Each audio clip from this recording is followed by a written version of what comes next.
तो change in profit sharing ratio का एक हॉर्स एमसीक्यू, हॉर्स एमसीक्यू मतलब ऐसा एमसीक्यू जो आमतौर पर बच्चे नहीं कर पाते। तो आओ जरा देखते हैं जी। तो देखिए क्वेश्चन के अंदर बोला गया है कि पी क्यू आर 3 पार्टनर हैं जहां पर उनका पुराना प्रॉफिट शेयरिंग रेशो दिया हुआ है। अब उन्होंने कितना गेन किया, कितना सेक्रीफाइस किया ये नहीं बताया, बल्कि ये बताया है कि प्रॉफिट लॉस जो कि है एसेट साइड में एग्जिस्ट कर रहा है 4 लाख रुपए से, जिसको कि ऑब्वियसली हम लॉस पुकार सकते हैं, ध्यान रखिएगा मेरे बाबू। और उसकी जर्नल एंट्री बताई हुई है और मांग रहे हैं आपसे न्यू प्रॉफिट शेयरिंग रेशो। अब आपको पता होना चाहिए कि लॉस के केस में हमेशा जब कहीं भी change in profit sharing ratio होता है तो हमेशा एंट्री होती है क्या, सैक्रिफाइसिंग टू गेनिंग। यानी जो पार्टनर डेबिट हो रहा है वो पक्की बात है कि सैक्रिफाइस कर रहा है, और जो पार्टनर क्रेडिट हो रहा है वो पक्की बात है कि गेन कर रहा है। अब आपको अगली बात ये पता करनी पड़ेगी कि कौन कितने से सैक्रिफाइस कर रहा है और कितने से गेन कर रहा है। तो जरा आराम से यहां 5,000 को आप अगर कंपेयर करो 4 लाख रुपए से, 4 लाख रुपए में मैं किस चीज की मल्टीप्लाई करूं कि मेरा 5,000 रुपए आ जाए। तो सोचो जरा,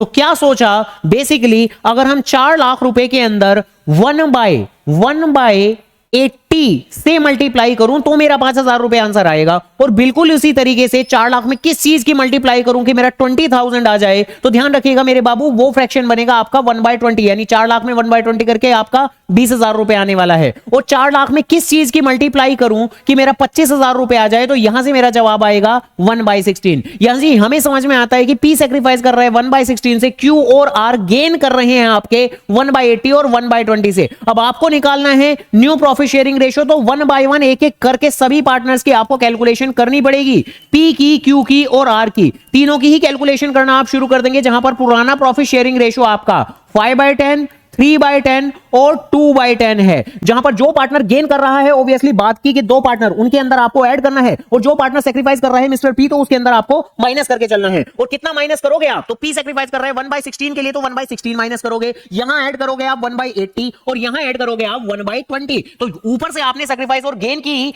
इंफॉर्मेशन निकाली और उसके हिसाब से ही आप कैलकुलेट करना शुरू करेंगे। जहां 10 और 16 का एलसीएम हमारा कितना हो जाएगा, तो वो हो जाएगा मेरे बाबू 80। जहां 80 के हिसाब से आप कैलकुलेशन करें तो 8 5 मेरा 40 रुपए आएगा, यहां पर मेरा 5 रुपए आएगा, देन 35/80 निकल के आएगा। देन इसके बाद में यहां भी आपका सेम यही एलसीएम आएगा 80, देन 8 10 8, यहां पर आएगा आपका 24 और यहां पर तो आपका +1 यानी 25/80। एंड देन यहां पर हम तीसरे पार्टनर की कैलकुलेशन करेंगे। तो क्यों ना एक काम करें कि शुरुआत से ही 80 यहां पर क्रिएट करें, वरना बाद में मेहनत करनी पड़ेगी। तो 10 8 यहां पर आएगा 16 और यहां पर रहेगा आपका 4 रुपए। तो कुल मिला के टोटल 20/80। तो अकॉर्डिंगली इन तीनों को कंपेयर करके हम यहां पर बोल सकते हैं कितना, 35:25:20, जिसको सिंप्लीफाई करके हम कह सकते हैं 5 7 जा, 5 5 जा और 5 4 जा, यानी 7:5:4 हमारा आंसर रहने वाला है बी पार्ट। तो बड़ा खतरनाक क्वेश्चन था। ऐसी और एमसीक्यू जानने के लिए वीडियो को लाइक